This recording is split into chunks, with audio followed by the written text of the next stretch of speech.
9:39 a.m., approximately 21 minutes to the hour of 10. Zubilinaire is my name. My guest is Ambassador Boston. Good morning. Yeah, good morning, sir. Good morning, sir. Peace. To the Middle East.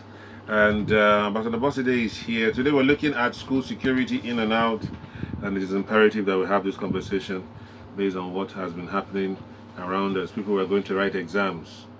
And we thank God the police did their work and they're out, and a couple of other crazy things. People doing NYSC. Well, Nigeria is a blessing. That's what I must say. Nigeria is a blessing. I just hope that every day we wake up we'll be hearing good news, Boston Day. Yes, you breathe. Good news. Yes, it's true. Good news. Your children are healthy. Good Anyhow, news. and I want to do this country, I am not relocating. I repeat, anyhow you like, keep Nigeria. I am not relocating abroad. This country, we live here. We are not dying. We live here. Yes. I'm telling you, my name is Ambassador Bosinde. That's my stand. You understand me? We are not leaving this country for anybody.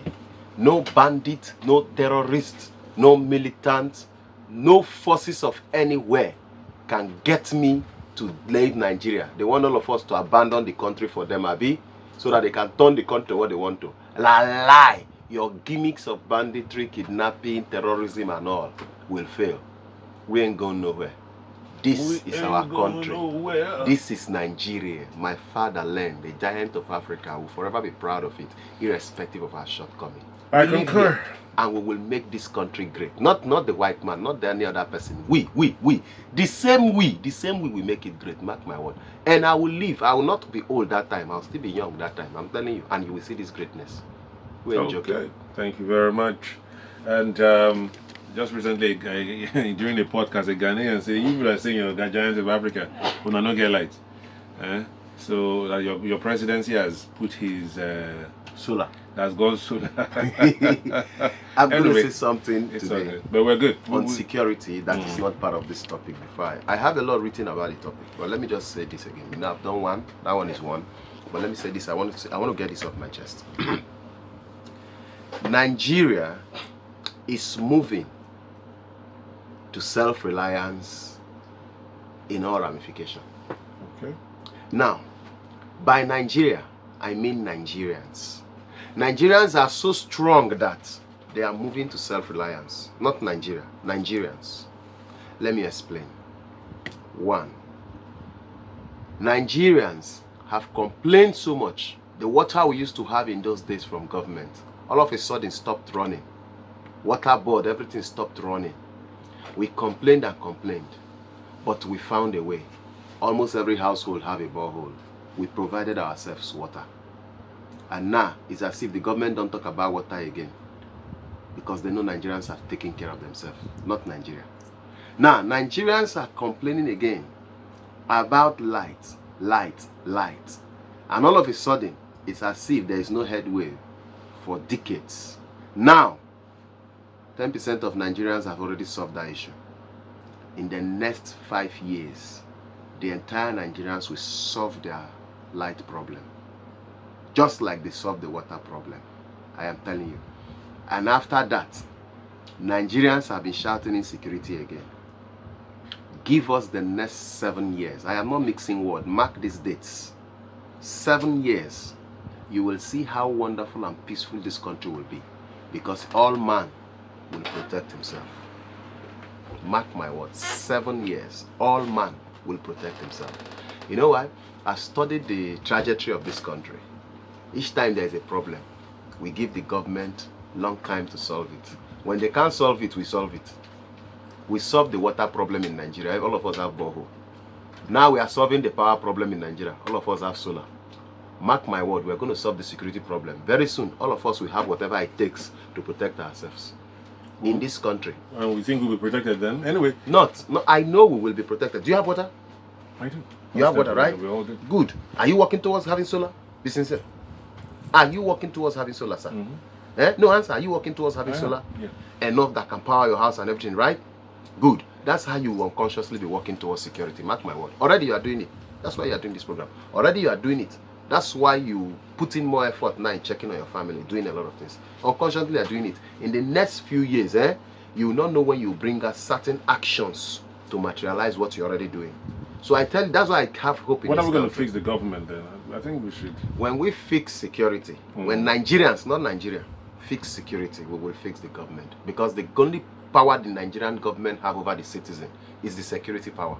And so far, they have not been able to even use it to properly secure us. Instead, it is used to pressure us. You understand me? It is used to enforce law and orders that are meant to pressure us into succumbing to certain situations and circumstances that we may not like, instead of being used to protect us. So based on that now, gradually you will see that Nigeria will now leave, forget about Nigeria, and Nigerians is going to protect themselves. And that day is coming. So now, look at, even judiciary speaking, the police, which is a part of the justice system.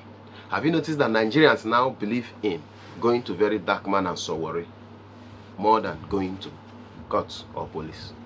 Gradually they are beginning. It's not because very dark man and Sowore are the best, or they are doing well, or they are not doing well. It's because Nigerians are gradually leaving Nigeria while in Nigeria. You mean I'm telling you these things unconsciously. They do them in terms of and government doesn't even know. Indirectly, government is recognizing them.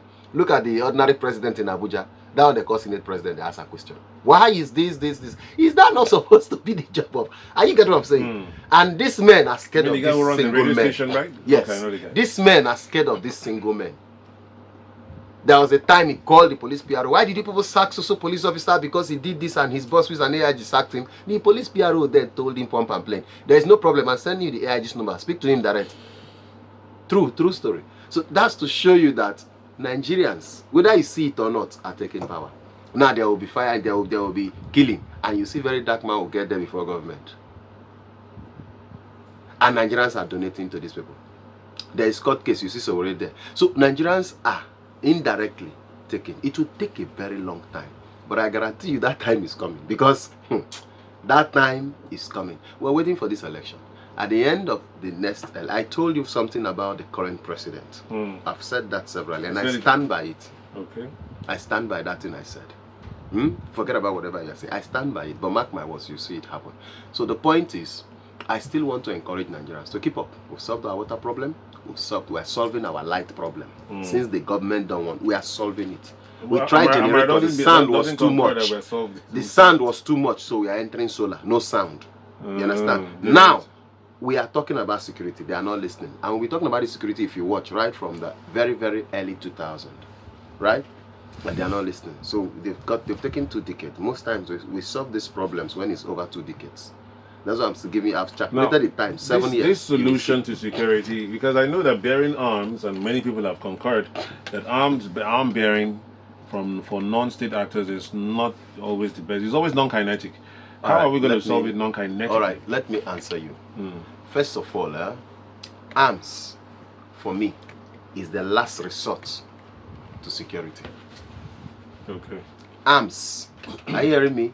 Kinetic form of security is the last resort to security. Arm is not very even necessary if you actually act on security. What is the meaning of security? Security is a proactive word, not a reactive word. Arms are for reactive. Security is for proactive, ensuring it doesn't happen. There was a time we were good at it, when we had the SSS. Okay. Now they are still there, but they are no longer very covert. People introduce themselves onto, I'm a DSS officer. In those days, you don't know them. Your father can be in DSS, you won't know. He will live with you. They will be doing their job. You will never ever know till you retire. I'm telling you, my father was one of them. They started it from E department from police. He was there. They put them in NSO. Later changed it to SSS. But you didn't know until I didn't know my father. I'm telling you, well now wait to my father died. My sister went to serve in Taraba State, NYC. She's a pioneer member of NDDC. My father is dead, buried. My father buried himself practically. He was never there for us. He was never there. One day he now told us, you think I'm doing these things intentionally? That's how the first time I heard the word intentionally. He didn't train any of us. He was just there. But when my sister went to serve far away Taraba, you know they send the NYC list to government house. DSS people came to the camp and announced. They said they had a microphone. They announced, Grace Araikpe, come out. You are needed. When she came, she saw men on suit, asking her, who are you? So I'm Grace Araikpe. Who is your father? Where is he from? He's from Bayelsa. What does he do? He was at the end of the day, they say, yes, we know he was a DSS officer. That's why we're here. And after the camp, she was placed one-on-one with the brigadier general in charge of the brigade there. That's where she lived. She now asks, why this special protection? So you don't understand. We take care of our own. I don't know if you are getting me. Instead of us sending money to her in NYC, she was sending money and properties from NYC. DSS was that covert. The point I'm making is that when they were covert, before issue happened, they foiled it already. Now DSS is going to court. Yes, I know they can go to court, but we need that their covertness if we must fight security. But well, let me leave all those aside. So the point I'm making now is that security is proactive, and proactive security is focused on intelligence gathering, analysis, and covert operation. That's how it's focused. Intelligence gathering, analysis, and covert operation. That's what security is. Let me tell you something. If you know this man is armed, you are able to find out he's armed and he's here. You are not even armed, but you have an intelligence that this man is armed and is coming here, and his intention probably will be to disrupt the studio. Now you are not armed, but you are aware that this man is armed. Automatically your senses rise to the occasion.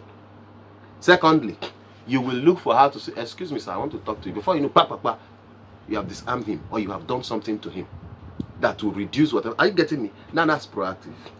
Even people in the studio might not even see him, because you might excuse him, let me see you outside. While people are seeing outside, you have done what you want to do to him. Are you getting me? To de-escalate the Yes. The point is, we wait for crime to happen. Then we begin to fight crime and call it security. For me, security is not crime fighting. Security is proactiveness. Crime fighting is reactiveness, because you have already failed. There's already a security breach. So you are reacting to it. You are fighting crime. And let me tell you the truth. If you fight crime, crime will fight you back. If I'm lying, ask the bandit, ask the Boko Haram, ask militant. If you fight crime, crime will fight you. Ask police who are fighting criminals. Criminals are shooting back at them. The gun is working. The gun did not say, because you people are thief, I will not work. The gun is working in the hands of anybody. When you fight crime, crime will fight you. Fight corruption. Corruption will fight you very well. Corruption is very rich. Corruption has connection. So as you are fighting it, it will fight you, because it's life and death. But if you are proactive, in that level of proactiveness, you have the higher grounds. You have all the cards. But once the security is breached, the ground is not level playing. In fact, we once had a governor in this state who arranged... His name is Amechi. You know, they talk, we once had a governor. Yeah. Amechi did well. C4I. Yes, C4I is the best thing to happen to Nigeria. Not Rivers State, Nigeria. With the technology that he had. The question is, did you hear that any of those C4I personnel embarrassed any young boy? No, there was no report of it, right?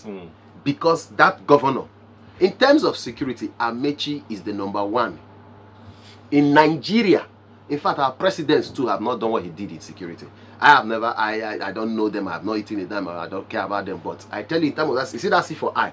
Do you know when he left as governor, it is that C4I that he trained here, that Nimasa in Nigeria had to copy and even take them from this state, that did that your Deep Blue Sea project. Is that same police that did that Deep Blue Sea project? Are you aware? It's still because the training was too much, the tech was too much. Do you know it's because of C4I he brought that Teme in my one that was treating bone for free? It was part of the arrangement for the C4I. That's why no policeman even just died carelessly, because they were all taking care of bullet wound, this wound. Welfare, everything was there, operation was there, refreshers training was there. He did all that. And we didn't go bankrupt. And then we didn't have enough money like we do now. But he helped anybody coming to do business in River State. You will know that you're good. They had cameras. They had, oh my God. See, that is to show you that it is extremely possible if somebody decides to prevent crime. States, that's what I'm telling you about state police. State cannot invest in security so long as security is a federal apparatus. So anybody telling you that state police will be corrupted, it will be used by state actors, they will use it to oppress others. Is the federal police not used to oppress others? That is not an excuse. Even the federal police, are you not complaining that it is used to oppress others? The police all over the world is used to oppress others. in New York, in Canada. Police is used to oppress others. You just may not see it. It may not be as you are seeing. So long as it's someone that is in charge of it, is a human being, it will definitely be used to do something you may not like. Let's not deceive ourselves. But let's look at the greater good. There are definitely extremes to certain things. Let's look at the greater good, sir. If states are given their own police, automatically the governor appoints his own commissioner. The commissioner must not be a police officer. It can be someone experienced in security, retired or not retired. Like myself, at that point, we can sit as commissioners of police in different states that may seek our trade to come and run their security architecture. Now, as commissioner for police, not commissioner of police, if you become commissioner for police, you become a member of the governor's cabinet like other commissioners. So you handle the administrative activities of the police. Then there are professional police trained in terms of operation. That's why you see in the US, they have commissioner for police in states, but they are not visible because they handle basically the administration, ensuring the police do not hurt the civilians like this and keep to that. But the real police officers operationally are trained and they man these things, and then they have it. Of course, the commissioner is in charge, but he's more of an administrative person. The operations is carried out. They have deputy commissioner in charge of operations like that. They have SWAT. Yes, they have all that. So they have a good architecture. Now, the state is supposed to support the police. The state does support them, buy vehicles, give them small, but that's not security. The state cannot invest in the federal police because they feel these are federal police. In as much as the governor is the chief security officer of the state. I have said it here before. The governor to me in Nigeria is not the chief security of the state. The governor for me is the chief financial officer of the state. Now money in their control, not be security. Because when he gives the commissioner an instruction, the commissioner of police an instruction, the law says the commissioner of police must obey the governor. That's what the law says. But even if you give the commissioner of police that order, the commissioner of police will check in with Abuja. If Abuja says no, the commissioner will not carry it out. And he orders the security people.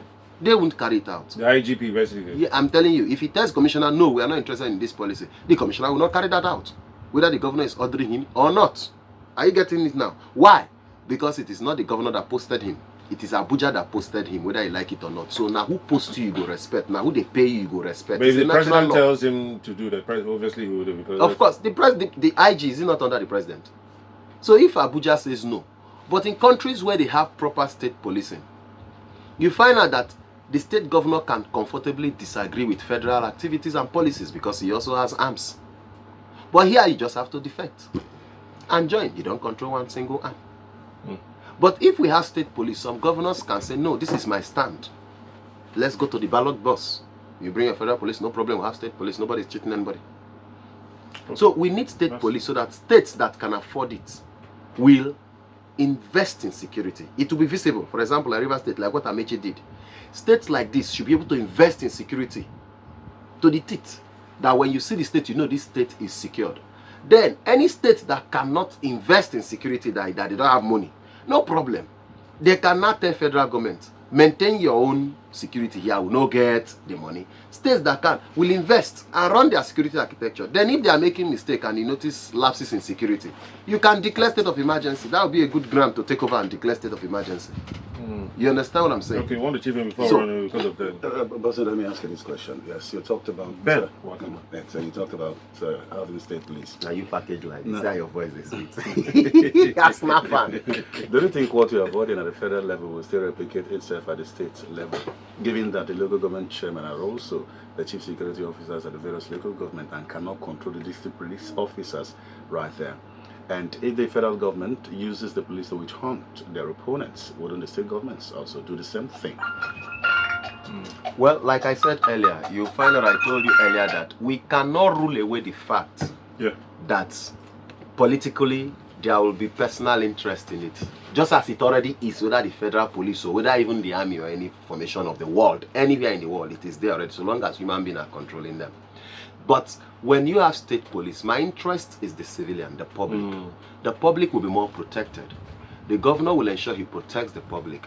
Those few political opponents are so few to me that they may not be the yardstick I want to measure with. I want to measure with the ability for us to protect ourselves. I want to measure with the ability for us to recruit ourselves here and then have our security in our hands with guns to be able to protect ourselves. That's my number one interest. Then secondly, even with regards to the politics, if we have state police, we can also have local police. America has sheriff. Sheriff is not part of state police. sheriff are properly 100% local. Mm. Am I correct? They are Yeah. 100% local. Thank you very much. That's And then the there most will we be can policies do. in that state police that the federal government will give. That will give the local government chairman to choose who is going to be heading their own police.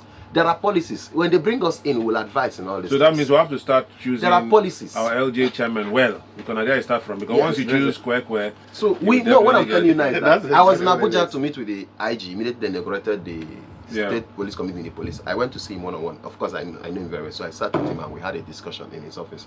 And I told him some things too. I made some recommendations. Yeah, but that's the much we can take. Anyway, after there that. is no problem. People can still reach out to us if they want to continue the conversation. Yes, thank you very much. 003-945-6424 and both in their life on all platforms. Yes, he is.